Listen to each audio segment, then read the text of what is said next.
Silent treatment. हमें लगता है जिंदगी में कम से कम एक बार तो आपने किसी से बात करना बंद किया होगा या किसी ने आपके साथ ऐसा किया होगा। चाहे जो भी हो, इसमें किसी को मजा नहीं आता और ये अक्सर इस बात का संकेत होता है कि किसी बड़ी मुश्किल या कठिन इशू पर कोई आर्ग्यूमेंट होने वाला है। इस मौन उपचार से बाहर निकलना मुश्किल हो सकता है, लेकिन हम हाजिर हैं यहाँ चुप्पी तोड़ने के कुछ मददगार टिप्स लेकर। शुरुआत करने से पहले सब्सक्राइब बटन दबाएं और नोटिफिकेशन बेल को भी क्लिक करें। हम वादा करते हैं हम आपसे बात करना कभी नहीं छोड़ेंगे, बल्कि रोजाना आपको मजेदार और दिलचस्प टिप्स से भरे वीडियोस दिखाएंगे। शायद आपको पता न हो कि साइलेंट ट्रीटमेंट क्या होता है, तो हम पहले आपको इस बारे में थोड़ी जानकारी दे देते हैं। साइलेंट ट्रीटमेंट का मतलब है कुछ वक्त तक या कुछ दिनों तक बातचीत करना छोड़ देना। जब कोई किसी से सालों तक नहीं मिलता तो रिश्ता पराया हो जाता है। जब कोई इंसान अकेले रहे और दूसरों के शब्दों और इमोशंस को इग्नोर करे तो उसे साइलेंट ट्रीटमेंट कहते हैं। इंसान ऐसा इसलिए करता है क्योंकि वो नाराज, दुखी या फ्रस्ट्रेटेड होता है। ऐसा दोस्तों, कोवर्कर्स या अपनों के साथ के रिश्तों में हो सकता है। लेकिन एक बात हम जानते हैं कि ऐसा होना अच्छा नहीं होता। लोग बहुत सारी वजहों से ऐसा करते हैं। पहली और सबसे आम वजह ये होती है कि लोग झगड़े के वक्त बहुत ज्यादा गुस्सा होकर या घबराकर इशू से डील नहीं कर पाते। जब ऐसा हो तो सबसे अच्छा यही रहेगा कि उस इंसान का गुस्सा ठंडा होने के लिए उसे थोड़ा वक्त दिया जाए। गर्मा गर्मी के पलों से बाहर निकलना मुश्किल हो सकता है, लेकिन ऐसा करना आपके लिए और आपसे बात ना करने वाले दोनों के लिए अच्छा ही होगा। दूसरी वजह ये हो सकती है कि वो चुप्पी को एक हथियार की तरह इस्तेमाल कर रहे हों। ये एक सजा या इमोशनल अब्यूज की तरह होता है। हेल्थ लाइन के अनुसार ये जानना जरूरी है कि कब रिश्ता टॉक्सिक हो रहा है और किसी को भी ऐसे नेगेटिव बिहेवियर के साथ डील करने के लिए मजबूर नहीं करना चाहिए। जो लोग साइलेंट ट्रीटमेंट को कंट्रोल की तरह इस्तेमाल करते हैं, वो आपको आपकी जगह दिखाना चाहते हैं। वो अपने गोल्स हासिल करने के लिए कई दिनों या हफ्तों तक आपसे बात नहीं करेंगे। ये एक इमोशनल अब्यूज है।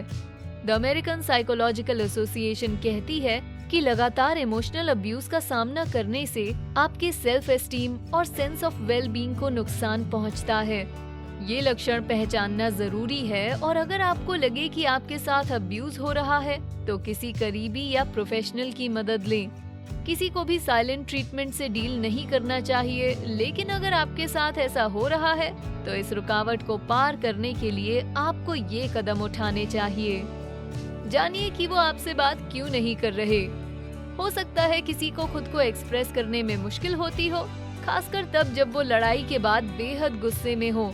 ऐसा भी हो सकता है कि वो इस बात से परेशान हो कि आप कैसे रिएक्ट करेंगे। बहस करने की बजाय चुप्पी की वजह जानने से गलतफहमी दूर हो सकती है। थोड़ा वक्त लीजिए और गुस्सा ठंडा कीजिए। याद है बचपन में लोग कहते थे कि गुस्सा आने पर 10 तक गिनो और फिर अच्छा लगने लगता था। ये वही बात है। कई बार हमें थोड़ा रुककर प्रॉब्लम के बारे में सोचने का वक्त चाहिए होता है। इससे आपको भी खुद के अंदर झांकने का वक्त मिलेगा और आप सोच सकेंगे कि कहीं इसमें आपकी गलती तो नहीं। कई बार इमोशंस हमारी अच्छाई बाहर निकाल लाते हैं और आर्ग्यूमेंट से ब्रेक लेना, उसे आपको बाद में सुलझा लेना चाहिए, एक अच्छा आइडिया होता है। शांत और सपोर्टिव रहें। गर्मा गर्मी में ये थोड़ा मुश्किल हो सकता है, लेकिन किसी के साथ सहानुभूति दिखाने की कोशिश करने से आपको समस्या जल्दी सुलझाने में मदद मिलेगी। अगर उन्हें सही में समस्या को सुलझाना है तो सामने वाले को इस अप्रोच को ग्रहण करने में ज्यादा वक्त नहीं लगना चाहिए। अगर ऐसा लगे कि आपने उस इंसान को चोट पहुंचाई है तो इस बारे में बात करने के जरूरी कदम उठाएं। हो सके तो माफी भी मांगें। उनके जाल में ना फंसें। किसी भी जिम्मेदार रिश्ते की कुंजी है बातचीत, और जब कोई इस रास्ते को ही पूरी तरह से बंद कर दे तो आगे बढ़ना मुश्किल हो जाता है। कई बार कोई इंसान आपसे रिएक्शन लेने के लिए आपको मजबूर कर देता है। अगर आप ऐसा ना होने दें तो अगली बार आर्ग्यूमेंट होने पर वो इस तरह का तरीका नहीं अपनाएंगे, क्योंकि उन्हें उम्मीद के अनुसार रिजल्ट्स नहीं मिलेंगे। सुलह का प्रस्ताव रखें। खुद आगे होकर शांति का प्रस्ताव रखें या फिर इशू की चर्चा करने के लिए एक जगह और वक्त तय करें ताकि आप दोनों ही आगे बढ़ सकें। जब आप दोनों के पास ही समस्या सुलझाने का वक्त हो और अगर आप दोनों ही इस रिश्ते को ठीक करना चाहें, तो आपको किसी भी सॉल्यूशन के लिए तैयार रहना चाहिए। लंबे समय का सॉल्यूशन। उम्मीद करते हैं कि अभी बताए हुए टैक्टिक्स को अपनाकर आपने डिफरेंसेस सुलझा लिए होंगे और अब सब कुछ ठीक ठाक होगा। हालांकि आपको ध्यान रखना होगा कि भविष्य में बातचीत खुली रहे ताकि ऐसा फिर से ना हो। आगे बढ़ते हुए सॉलिड स्ट्रैटेजीज डेवलप करना जरूरी है और सामने वाले को ये बताना चाहिए कि ऐसा बिहेवियर एक्सेप्टेबल नहीं, खासकर तब जब वो आपको कंट्रोल करने के लिए साइलेंट ट्रीटमेंट का इस्तेमाल करें। हेल्थ लाइन के अनुसार बारी बारी से एक दूसरे की बात सुनकर और इंश्योर करने के लिए दोहराने से आप दोनों ही इस बारे में क्लियर हो जाएंगे कि भविष्य में क्या एक्सपेक्ट किया जाए। अगर इस कंस्ट्रक्टिव बातचीत के बाद भी उनका बिहेवियर ऐसा ही रहे तो समझिए रिश्ते को खत्म करने का वक्त आ गया है। अगर आप किसी के साथ रोमांटिक पार्टनरशिप में हो और साइलेंट ट्रीटमेंट का इशू हो तो कपल्स काउंसलिंग का सहारा लेने से आप दोनों खुश रहेंगे और बातचीत भी अच्छी होगी। अपना ध्यान रखें। जब आपको साइलेंट ट्रीटमेंट मिलता है तो सभी गलतियों के लिए खुद को दोष देना बहुत आसान होता है, खासकर तब जब ऐसा एक रोमांटिक रिश्ते में हो। किसी सॉल्यूशन पर आने और खुद को प्रभावित करने वाली नेगेटिविटी को रोकने की इच्छा आप दोनों की ही होती है। एक अब्यूजिव रिश्ते के संकेतों को जानें और अपनी सेहत और खुशहाली को सबसे ऊपर रखें। याद रहे, दूसरों को खुश करना आपका काम नहीं, आप केवल उनकी मदद कर सकते हैं। साइलेंट ट्रीटमेंट से डील करना मुश्किल हो सकता है, लेकिन ये नामुमकिन नहीं। एक बार अगर आपने सीमाएं बना ली और बता दिया कि ऐसा बिहेवियर काम नहीं करेगा, तो आप उस इंसान के साथ खुशी के रास्ते पर आगे बढ़ सकते हैं। गर्मा गर्मी के पलों में ये मुश्किल हो सकता है, लेकिन हेल्थ लाइन कुछ बातें बताते हैं जो साइलेंट ट्रीटमेंट का सामना करते वक्त आपको नहीं करनी चाहिए।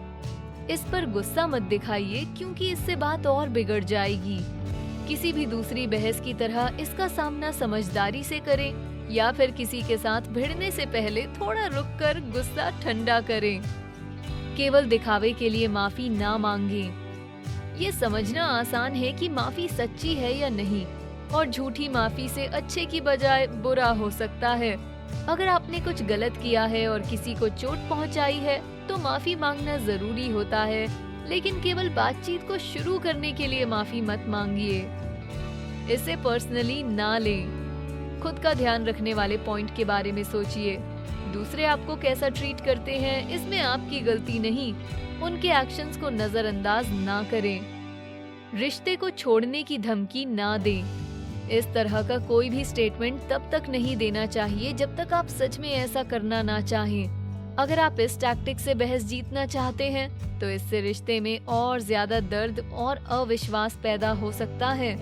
हालांकि ये मजेदार नहीं, लेकिन अक्सर साइलेंट ट्रीटमेंट बहुत बड़ी गलतफहमी हो सकती है। उम्मीद है हमारे द्वारा दी इन टिप्स की वजह से आप इस चुप्पी को तोड़ सकेंगे।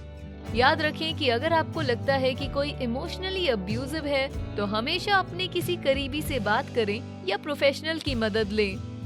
तो यहाँ हमारा वीडियो खत्म होता है। साइलेंट ट्रीटमेंट से डील करने वाली इन टिप्स के बारे में आप क्या सोचते हैं? क्या आपके पास बहस से निकलने के और कोई तरीके हैं जो आप हमारे साथ शेयर करना चाहें? क्या आपने कभी किसी को साइलेंट ट्रीटमेंट दिया है? नीचे कमेंट सेक्शन में हमें साइलेंट ट्रीटमेंट का सबसे अच्छा और सेहतमंद सॉल्यूशन बताएं। वीडियो पसंद आया तो बेस्टी को लाइक, शेयर और सब्सक्राइब जरूर करें। Thanks for watching.